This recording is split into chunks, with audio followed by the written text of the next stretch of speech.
Já, komið þið sæl og verið velkomin í hádegisviðtal markaðarins hér á Stöð 2.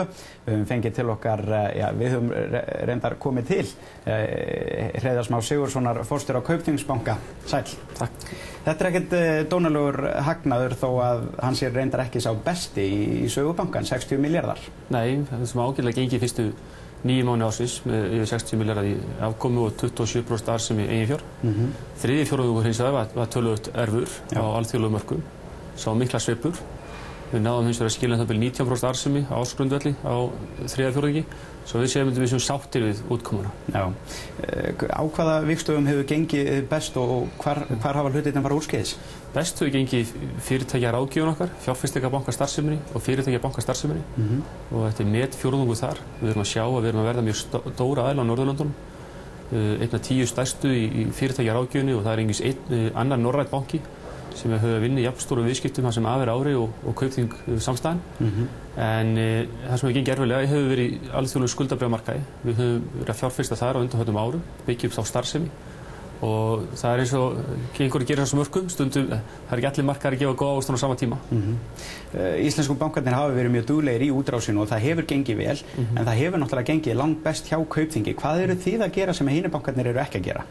En fyrstulega þá byrjum við fyrst allra bankana á útrásinni. Við höfum búin að vinna á erlendum mörkuðum síðan 1995. Fyrst settum upp lítið eignastýringarfyrirtæki í Luxemburg, settum síðan upp eigið fyrirtæki, verðbréfafyrirtæki í 1998 og fórum fyrstu yfirtökuna 2001 í Finnlandi. Svo síðan þá höfum við verið að styrkja stöðu okkar á þessum mörkuðum.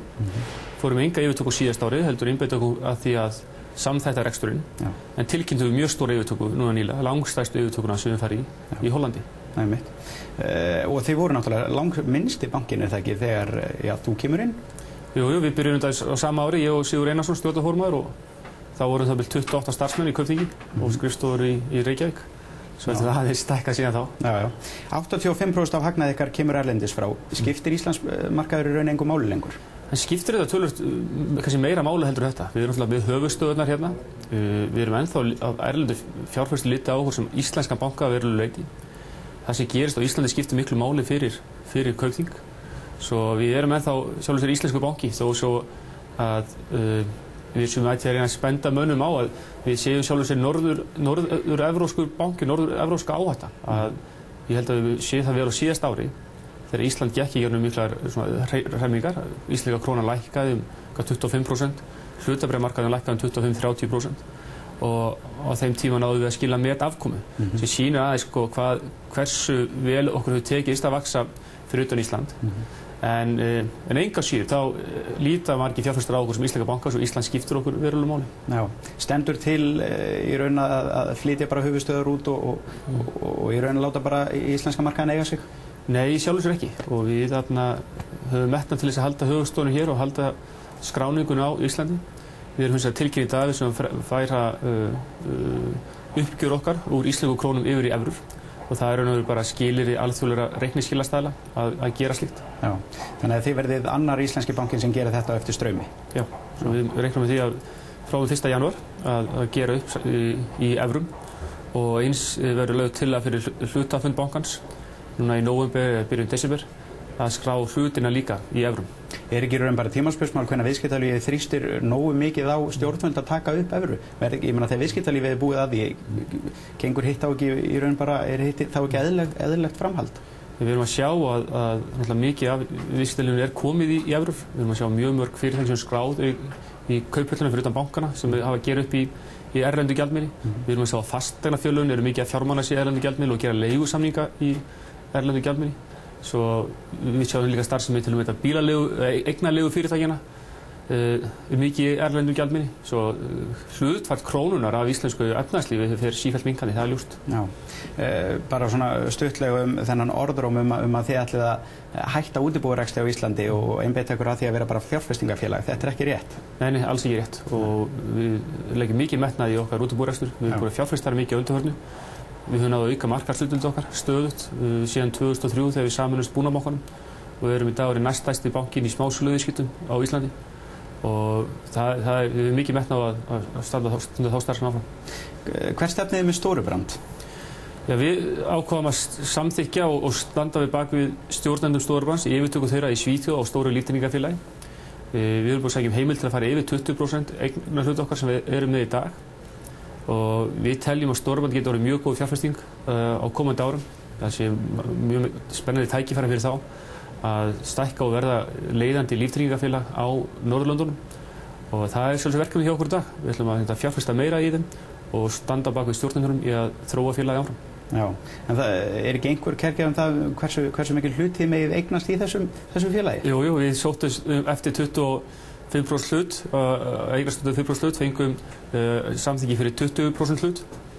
En ég á vona því að það verði tekið vel í umsókn á það núna, að auka hlutdeildina úr 20 í 25. Já, eru Norðmennirnir erfiðir?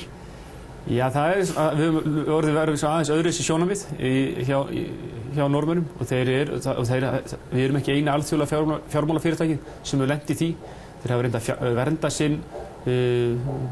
sína banka og sín fjármálafyrirtæki fyrir erlendum yfirtökum. Jafnréttisráðherrann, hún hefur reynst ykkur erfið bakkamellin sem hefur sagt að þau fyrirtæki sem ekki með 40% stjórnenda sinna konur, að þeim verður bara loka fyrir áramót og bæði Glitnir og þið eru bara ekki með neina konu. Nei, þetta er stjórnarmenn í félaginu og við erum með 5 stjórnarmenn og það er engin kona en það verður ekki mikið mál fyrir okkur að breyta þessu og svo við munum uppfylla kröfu Norðmanna. Nógu góðum konum? Já, nógu góðum konum. En hvað finnst þér almennt þetta að setja bara lög þetta, annars eru þið bara út úr landinu? Já, þetta er mjög sérstakt og maður skilur þessi sjónarmið, við þurfum að auka hlut kvenna í viðskiptalífinu, það er alveg klárt. Það er verkefni sem við eigum að vinna. Hversu margar konur eru í stjórn Kaupþings? Það er 1 kona. Af hvað mörgum? Af 9. Og það eru 6 íslenskir stjórnarmenn og það er af 1 kona og 3 erlendir stjórnarmenn í stjórn Kaupþings í dag. Já, og það má alltaf gera betur. Alveg klárlega. Hún Þórdís Sigurðardóttir, hún hlýtur að vera á bakkinu með þessi mál. Já, ég fæ ofta að heyra þetta heima hjá mér og þegar við systkini hittust. Já, það er ekki óeðlilegt.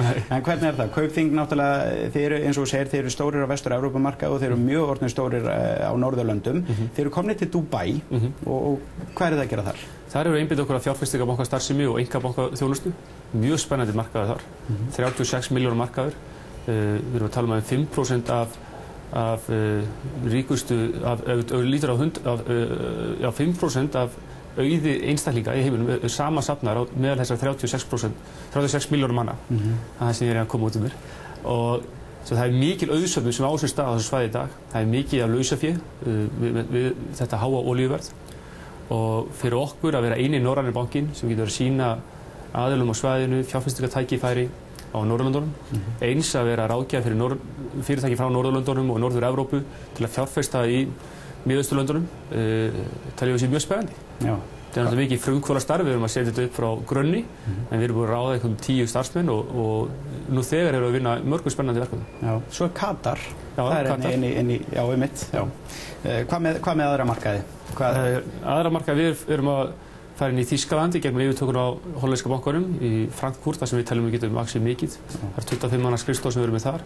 Singapúr er líka spennandi markað fyrir okkur og við erum að sjá að mikið af frumkvölum frá Asíu sem eru að gera viðskipti í London sem hafa verið að leita til okkar. Svo við heldum að þetta svona á næstu árum getur verið mest spennandi markaði fyrir Kaupþing að þróast inn í Þýskaland og styrkja á norður-evrópsku stöðun okkar og svo við gegnum Singapúr að fara inn í Asíu. Hvar sér að Kaupþing eftir 10 ár? 5 ár frekar hættu svo. Já, okkar markmið er að vera topp 50 banki í heiminum, meðal 50 stærstu banki í heiminum. Við lok þess árs verðum við bil nummer 100 á þeim lista. Og svo við teljum að við getum haldið áfram að vaxa hratt og hraðar heldur en okkar keppinautar. Já. Hvernig væri nú af því að það eru nú Íslendingar sem hafa, já svona í grunninn, þá var það Íslendingum að þakka að þið séu orðnir þetta stórir í dag, gera enn betur við fólki og lækka vexti. Þetta er spurning sem verður bara að koma fram. Já, við erum að reyndar að veita mjög góða vexti og við veitt mjög mörgum okkar viðskiptahunum á afar góða vexti, sérstaklega í íbúðalánum, þar sem við náðum að lækka vexti töluvert mikið. Seðlabanki Íslands hins vegar eru keypt ofboðslega harða peningamálastefnu á undanförnum árum og grunnvextir á Íslandi eru 13–14% sem við sjáum hvergi annars staðar. Og meðan það umhverfi er við lýði, þá bara því miður getum við ekki búið upp á jafngóð kjör í íslensku krónum. Við getum þess að búið upp á jafngóð kjör í erlendum mynt eins og við erum að bjóða öllum öðrum mörkum, en þá náttúrulega er fólk að taka gengisáhættuna og við höfum svo frekar verið að mæla gegn því við fólk. Hreiðar Már Sigurðsson, takk hérlega fyrir. Takk þér. Hádegisviðtalinu þá lokið þennan daginn. Hádegisviðtali markaðarins. Hádegisviðtal markaðarins verður aftur hér á þriðjudaginn. Góða helgi.